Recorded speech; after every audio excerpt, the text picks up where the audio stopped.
我最早来西湖有一次很特别的经验，有一位朋友很感谢他，他说我们这一次不要带相机好不好？相机里的镜头里看外面一直有一个框。传统的中国文人绘画里，他希望能够左右的浏览，然后让你感觉到空间、时间在流动。这一次在明月楼做这个云淡风轻的展览，我希望能够试图用淡墨，慢慢的把长卷里面的某一种像南宋时代的那个美感，能够找回来。云淡风轻不只是讲风景，同时在讲我们的心境。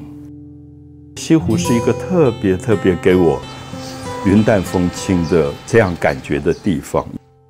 它在这么长久的历史当中，来过白居易，来过苏东坡，他们当时在唐宋到西湖杭州来，等于是贬官，好像是流放。可是我觉得他们最了不起的是，他们没有流露出一点点流放的哀怨。从白居易、苏东坡一直到近代的李叔同、弘一大师，我想他们都在西湖修行自己。西湖的风景很像弘一大师的一生。在39岁以前，画画、作曲、唱戏、票友，然后还上台反串演茶花女。可39岁到虎跑寺断食，最后出家，一丝不苟，完全修行自己，到最后离开人间。他就是从苏堤春晓到了断桥残雪，生命从繁华慢慢内敛下来的一种力量。其实我一直很喜欢繁华。在疫情的时候，他画了他有生以来最大幅的梅花。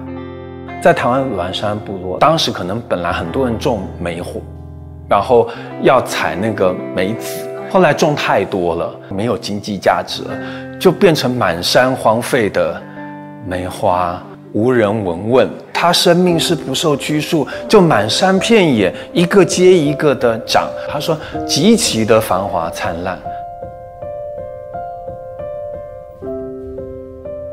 那看过百花盛放的人，同时去看断桥残雪的时候，我相信那个心境是特别迷人的。小雪的季节，每一个枯树，它们是储存能量，是一个生命的循环的过程。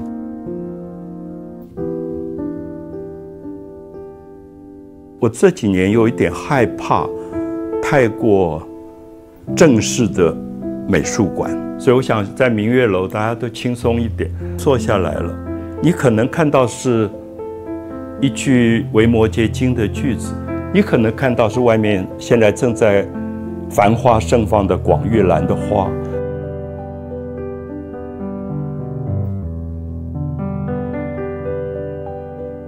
2014年的10月中下旬，我到了池上，我在这边睡眠我都觉得比台北好几倍。我在台北很多是画人体，可是在这边很奇怪，就是每天散步的时候你都在山水当中，所以就觉得大自然变得这么重要。在池上，你在田里走一走，真的感觉到云淡风轻。后来发现是自己慢下来，然后你可以不急躁，你就会发现旁边好多美好的东西。有一次我去流浪文英，那个柳树的丝一条一条，真的像水波一样在风里飞，就躺在那个草地上，黄莺鸟叽叽喳叽叽叽都在叫，我才忽然发现，流浪文莺根本应该是闭着眼睛的听觉。上班族那种匆忙，那个步调之快，他几乎停不下来。忙这个字真的就是心灵死亡了。